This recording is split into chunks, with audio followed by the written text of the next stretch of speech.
Hey everyone, Frankie D. Cruz here, fitness and nutrition coach. I'm talking about today why your exercise program probably isn't working or getting you the results you want, and a different way to try. Now, most training programs are strictly linear, meaning they only have you go ahead and go one way. They have you do some exercise and they maybe have you do it a bit harder the next time. And then that's it. There's nothing else to it. But the thing is, they aren't specific to you. They just tell you, do this, and you'll just get some result, without you really understanding why you'll get that result necessarily, or what it's contributing to. And they also probably don't follow the 7 laws of training. Now, if you want to know what the 7 laws of training are, I'm going to do a whole entire separate video on that, so keep a watch out for that. Now, they also aren't periodized, most likely either, and that is probably the most important thing.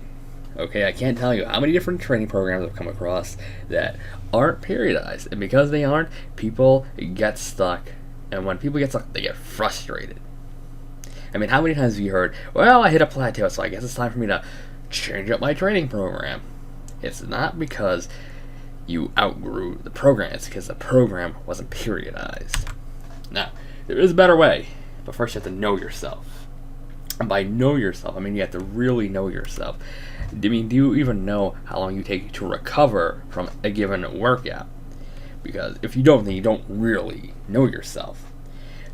And to that end, you have to measure everything. I mean everything. You should measure your heart rate, okay? You should measure exactly how much you can lift, how long you can lift it for. You have to measure all these different metrics, because if you don't, you're just going in blind. Alright? And you also have to focus on making consistent progress. Because even just because you might not be able to lift a certain weight, one more extra rep in a given workout, that doesn't mean you shouldn't be able to make some sort of progress. Whether that be you go ahead and have a shorter amount of rest in between sets, or something to that effect. You have to make consistent progress. And lastly, you gotta follow the zigzag principle. Alright? And yes, it applies to this as well. It applies to everything. And now you might be wondering, well, what's the zigzag principle? It states very clearly that change is not linear. Okay? Change is not linear. Just like, okay, if you ever read Prochaska's work, he says change is a spiral. Well, for physical change, it's not a spiral, it's a zigzag. And the reason is because your body and mind follow very similar processes. Alright? I want you to think about the example I like to use, which is expanding your comfort zone, and how that is extremely similar to growing your muscles. Okay?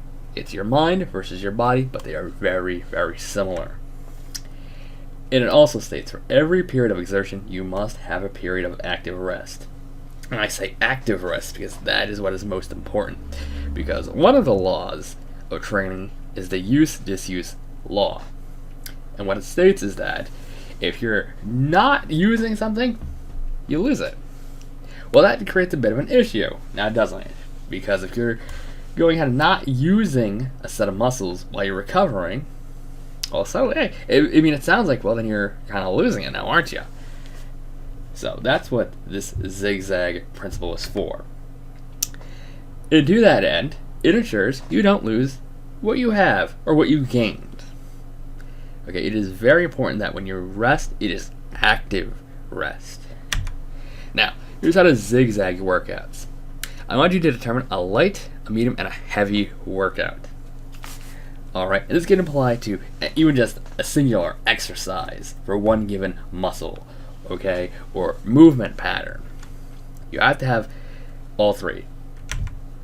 Next, I need you to determine your recovery period for your heaviest workout, because obviously that's going to be the most intense, and it's going to be the one you're going to need the most time to recover from by definition, because it's the most intense. Okay? And then what you're going to do is, in between your heavy workouts, you're going to alternate between your light and your medium workouts. It's that simple, alright? Because let's say you have to go ahead and rest 9 days or so between heavy workouts because they're so intense.